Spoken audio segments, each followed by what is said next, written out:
Vice President J.D. Vance is now the Vice Podcaster. I'm Nicole Corona, and welcome to a new show. On Fox and Friends last week, Brian Kilmeade said mentally ill homeless people should be executed. Take the resources that we're going to give you, or you decide that you're going to be locked up in jail. That's the way it has to be now. Or involuntary lethal injection or something. Just kill them. He did apologize. We were discussing the murder of Irina Zaruska in Charlotte, North Carolina, and how to stop these kinds of attacks by homeless, mentally ill assailants, including institutionalizing or jailing such people so they cannot attack again. Now, during that discussion, I wrongly said they should get lethal injections. I apologize for that extremely callous remark. That's not even an apology. What a terrible thing to say, especially since that's not how we handle the mentally ill in the United States. Here, we make them White House Deputy Chief of Staff. Speaking of Stephen Miller, according to The Independent, GOP staffers on Capitol Hill hated him so much, they started a rumor that he plays with dolls. What a specific rumor. I'm not saying he's a serial killer, but if the dolls had hair, they don't anymore. But to be fair, who among us hasn't waterboarded a Barbie? On Monday, Vice President J.D. Vance sat in as the host of The Charlie Kirk Show, hoping to, quote, pay tribute. It just happened, and JD's already like, welcome back to the channel.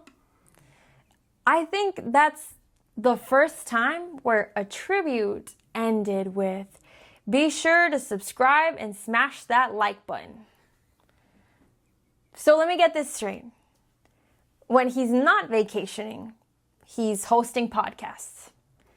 Can someone please remind me what a vice president actually does? Seriously, what do you think a vice president does? Let us know in the comments. Elsewhere in the news, Utah Governor Spencer Cox said he hoped the shooter was not one of them. You know, this bad stuff happens. For 33 hours, I was praying that if this had to happen here, that it wouldn't be one of us, that somebody drove from another state, somebody came from another country.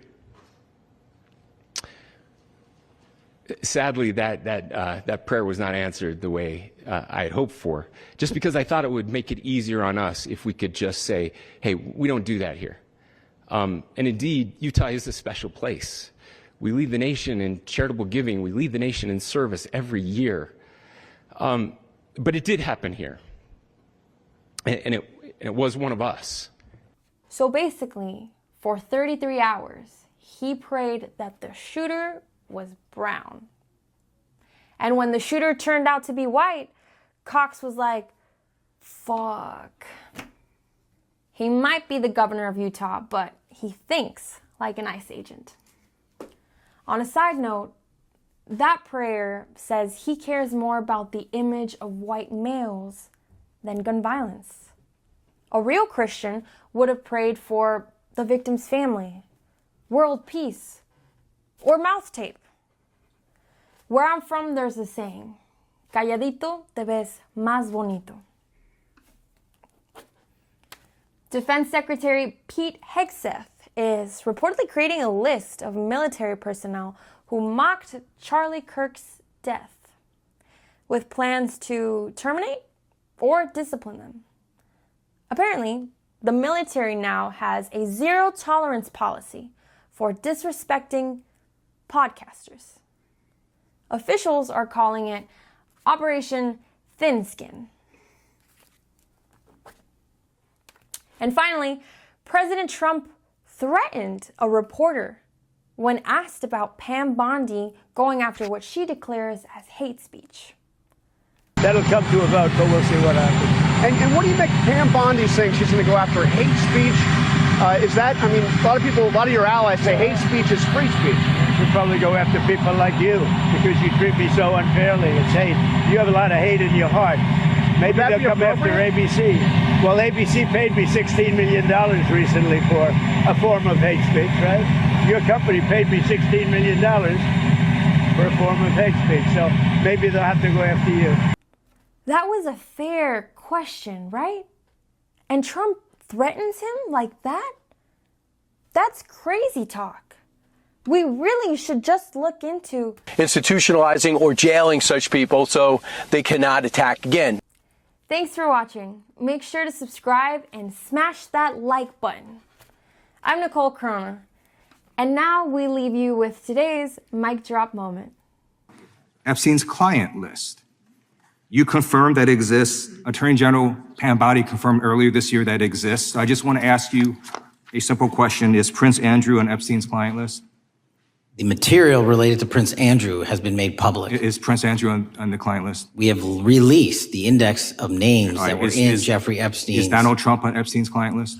The index has been released, and the index will speak for itself. So I'm just going to say, America, there's a huge red flag. The FBI director could not answer whether Donald Trump was on Epstein's Gentleman's time has list. expired. That's the one. How did you feel about that? Cool, good. It gets better as I do it. Yeah, that was really good. Defense Secretary Pete Hegseth is... Okay. Hegseth... Fuck these people.